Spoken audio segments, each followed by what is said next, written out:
jumpa lagi dengan Mbak Melati dari Jawa Timur. Rahayu semua.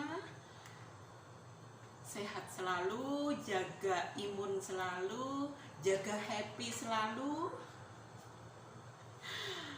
Sahabat Mbak Melati di manapun berada, di dalam negeri maupun yang ada di luar negeri. Sesuai dengan judul, yaitu Ales dikerok. Kalau memang itu tidak merugikan orang lain, boleh, enggak dosa. Yang mengatur itu katanya dosa, itu adalah manusia, ya. Enggak usah. Jangan bikin hati dan kreativitas kita mati. Jangan bikin akal kita mati, jangan bikin nalar kita mati. Jadi ya, dulu itu saya masih belum nemu istilahnya jati diri ya. Istilahnya belum nemu setelah sekian lama kita berkiprah di ajaran-ajaran gurun ya. Itu seolah-olah Tuhan itu masih ada di luar diri kita. Seolah-olah ketika kita ritual, ketika kita melakukan ibadah-ibadah, itu seolah-olah Tuhan itu ada di luar diri kita yang akan tumuk-tumuk mendatangi kita dengan segala sesuatu yang kita minta. Nah, jadi masih meminta, masih apa istilahnya, masih intinya Tuhan itu masih bermakna di luar diri kita. Itu dulu. Jadi seolah-olah ketika ritual ibadah itu seolah-olah kita itu berasa ada yang memeluk kita, saking kita merasa sangat cinta kepada Tuhan tersebut. Itu pemikiran-pemikiran sebetulnya kalau kita mau lebih dalam pakai hakikat kayak gitu ya, itu justru rasa-rasa yang seperti itu adalah sebenar-benar murtad, sebenar-benar musyrik malahan ya. Jadi Tuhan nggak manunggal dengan diri kita, tapi justru ada di luar diri kita yang kita puja-puja, kita pas ya seolah-olah ada di luar diri kita. Saya nggak bisa mengatakan yang lebih, karena Tuhan itu memang seperti ajaran Nusantara bahwa Tuhan itu tan keno kinoyo ngopo, nggak bisa dikatakan, nggak bisa dibayangkan. Apalagi kok ada kata-kata Tuhan akan melaknat kamu, Tuhan akan menyiksa kamu, Tuhan akan mengazab kamu. Sangat jauh dari ajaran Nusantara. Itu sangat-sangat arti musyrik itu ya di situ itu. Sebenar-benar musyrik ya di situ. Seolah-olah Tuhan ada di luar diri kita. Nah, jadi ketika saya dulu masih berpikiran seperti itu ya, penuh dengan ketakutan kalau nggak melaksanakan aturan ini, sangat ketakutan. Contoh kecil saja yang sesuai dengan judul, yaitu kita itu di dogma bahwa kita nggak boleh menggambar orang lah, menggambar binatang lah, menggambar apa, membuat patung lah, apa. Jadi berpikir bagaimana agar kita tetap suci lah. Berpikir gimana agar wudhu kita tetap terjaga, agar wudhu kita sah dan terjaga. Macam-macam, nggak boleh pakai alis lah, apalagi dikerok lah. Banyak hal yang membuat kreativitas kita mati. Itu masih yang bisa kita yang masih bisa kita pikirkan. Coba yang lebih cerdas-cerdas lagi, yang bisa membuat pesawat, membuat alat-alat yang bermanfaat buat yang lainnya. Misal alat buat memasak, alat bumbu memasak, dan segala macam apa yang ada di dunia ini semua adalah ciptaan kreativitas manusia-manusia yang tidak mati akalnya. Gitu. Jadi ketika akal kita dimatiin, nggak boleh begini, nggak boleh begini, nggak boleh begini, bar kita ya ini tadi, kita cuma jadi budak, cuma jadi robot, cuma jadi zombie yang mengikuti aturan-aturan manusia gurun itu tadi. Jadi seperti itulah kita itu, seperti itu ya. Bagaimana coba sekarang kalau kita memakai akal ya, dan memerdekakan jiwa Nusantara kita ya, jadi enggak menggambar alis, enggak takut, enggak. Sekarang, dulu tuh saya enggak pernah seperti ini, yang ada tuh takut. Katanya kita kalau menggambar alis itu tidak apa istilahnya, mau menyamai Tuhan. Itu gila, pemikiran gila ya seperti itu. Katanya menyamai Tuhan katanya. Padahal kita memang bisa berbuat sekreatif mungkin, kita bisa. Nah, di sini juga bisa bermakna inilah manunggalnya kita dengan Tuhan. Jadi apa yang wujud kita bisa lakukan, ya itulah adalah perwujudan dari Tuhan itu sendiri juga. Ya. Jadi jangan batasi diri kita. Jangan terus menakut-nakuti kita, tidak boleh begini, tidak boleh begini. Selama itu tidak merugikan diri kamu dan tidak merugikan diri orang lain, lakukan. Lakukan. Sekalipun minum, ya. Kalau memang itu bisa membuat kamu kreativitasnya berjalan. Tapi kalau terus minum, kamu merasa harus mabuk-mabukan agar bisa, ya itu jelas, yang jelas merugikan diri orang lain juga, mah. Orang lain jadi ketakutan. Saya ketakutan banget kalau ngelihat orang mabuk gitu. Bener. Di image saya sudah macam-macam.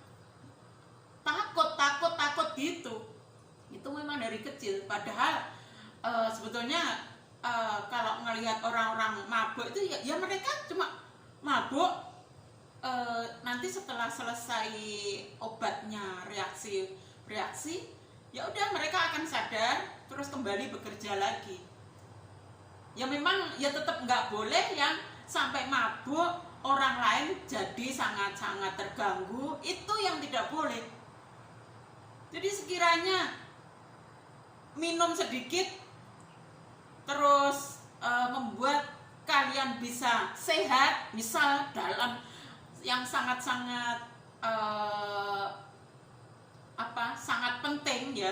Saya pernah juga ada seseorang teman ketika saya pergi ke wilayah Kediri gitu ya. Ada teman yang juga pendatang juga di situ, terus dia agak suka sama saya, ya suka lah intinya seperti itu. Terus menceritakan bahwa dia bagaimana. Saya masih fanatik banget dulu, masih pakai jilbab, masih fanatik banget, ilmu agama saya pegang banget. Jadi ketika dia menceritakan bahwa dia itu kalau nggak minum itu dia merasa sakit, ya saya ya sok-sokan. Ya kalau sakit ya cari obat, tapi ya jangan minum itu walaupun sedikit, kata Mbah Muhammad itu haram. Jadi saya masih menggunakan dogma yang saya enggak pakai akal. Jadi kalau sekarang ini saya memaknai apa itu haram, itu adalah segala sesuatu yang merugikan diri kamu, diri kita, dan merugikan diri orang lain. Baru haram, itu Nusantara banget sudah. Tapi nggak usah ada kata-kata haram, halal, haram. Itu cuma akan memecah belah Nusantara ya di situ. Manusia siapapun orangnya, dia akan ngerti, oh ini baik, ini buruk, tahu. Konsekuensinya akan ditanggung dia sendiri. Tapi kalau memakai istilah haram, kamu melakukan ini, itu sudah membuat jeda. Seolah-olah dia itu sangat tidak baik, tidak boleh saya temani, dan seolah-olah dia itu sangat busuk dan kita yang sangat suci. Padahal dia mempunyai sisi baik juga, dan kita sendiri juga mempunyai sisi busuknya juga sebetulnya. Melebar lagi. Jadi ketika ya kita boleh bisa memerdekakan diri kita ya, jadi semua yang selama ini haram itu kita bisa memilah-milah. Oh, haram itu pokoknya yang merugikan diri kita atau merugikan orang lain. Jadi ketika merasa itu perlu dilakukan, merasa perlu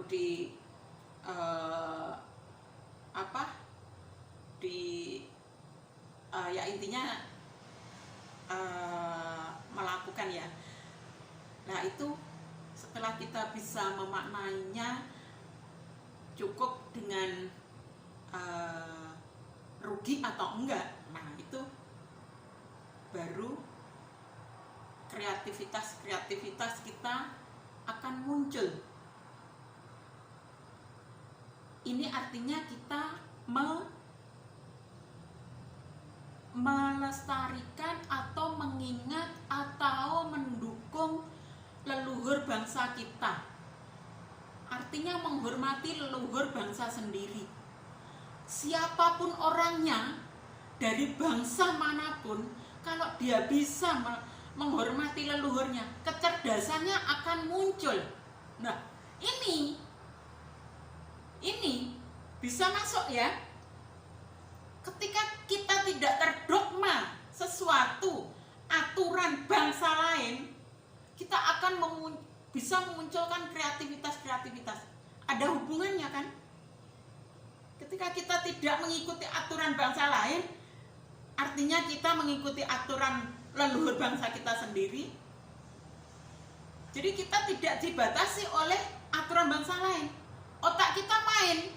Nah ini maksud benang bisa ditarik bahwa seseorang yang melestarikan leluhurnya sendiri, menghormati leluhur bangsanya sendiri, kecerdasannya akan muncul. Yahudi itu sangat menghormati leluhurnya sendiri. Lah kita, Yahudi itu setelah Yahudi jadi Nasrani jadi Islam. Semua itu ngikuti Yahudi. Lah kita orang Nusantara kok ngikuti orang Yahudi? Yahudi itu orang yang paling cerdas ya, karena mereka sangat mengagungkan leluhurnya, sampai-sampai mengajak manusia sedunia untuk ikut mereka. Nah, sekarang ke Islam ya, ada yang ke Islam, ada yang ke Nasrani. Orang seluruh dunia disuruh mengikuti mereka. Makin cerdas mereka, karena mereka telah berjasa untuk terus mengikuti leluhur mereka. Coba di kita Nusantara mau sedikit meluangkan waktu untuk leluhurnya sendiri, hati itu untuk leluhurnya sendiri, itu lambat laun kreativitas kita akan muncul, kecerdasan sejati kita akan muncul. Itu percaya nggak percaya, silakan dibuktikan. Nanti kalau kita cuma percaya dari cerita-cerita gurun, itu kan belum dibuktikan sama sekali. Kalau Nusantara itu ilmu kasunyatan, jadi setelah kita bisa benar-benar mengalami, nah itu barulah keyakinannya benar-benar tercipta. Jadi keyakinan yang inilah yang apa istilahnya di Nusantara itu harus dimunculkan. Keyakinan itu bukan cuma dari cerita terus langsung percaya. Kita selama ini kan cuma langsung percaya dengan cerita-cerita gurun, ya kan? Nggak pernah kita membuktikan apa, nggak pernah. Kita langsung mendengar, langsung percaya, karena itu memang dogmanya seperti itu. Cobalah diubah dengan mendengar lalu membuktikan. Jangan langsung taat gitu aja. Itu artinya kita masih mau mendengarkan cara-cara leluhur bangsa kita sendiri. Jadi kita itu pribadi yang merdeka. Leluhur Nusantara mengajak seperti itu. Jangan ikut model-model bangsa lain. Leluhur Nusantara banget. Kembali ke judul. Jadi kalau kita semua tidak boleh ya, misalnya berkreativitas seperti mencukur alis lah dan apalah, nggak ada inovasi-inovasi di dunia ini, nggak ada inovasi-inovasi, nggak ada kreativitas.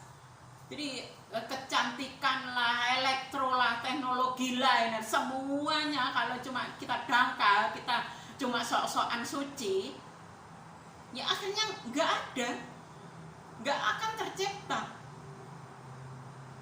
Kalaupun toh,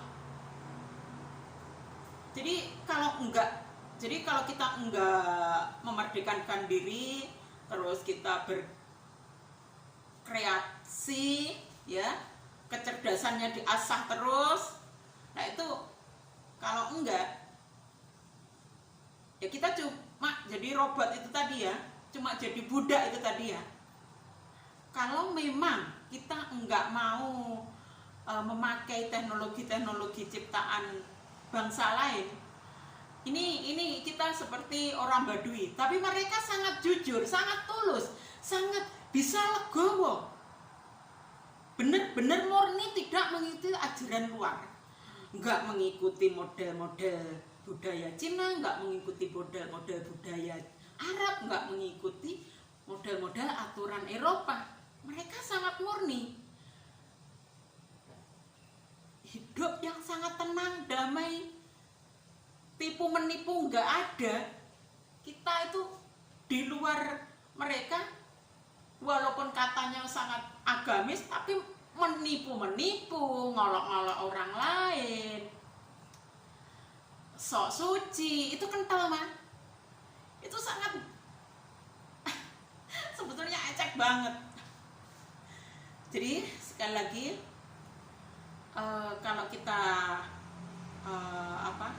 tidak memerdekakan jati diri kita sendiri, nah kita akhirnya nggak usah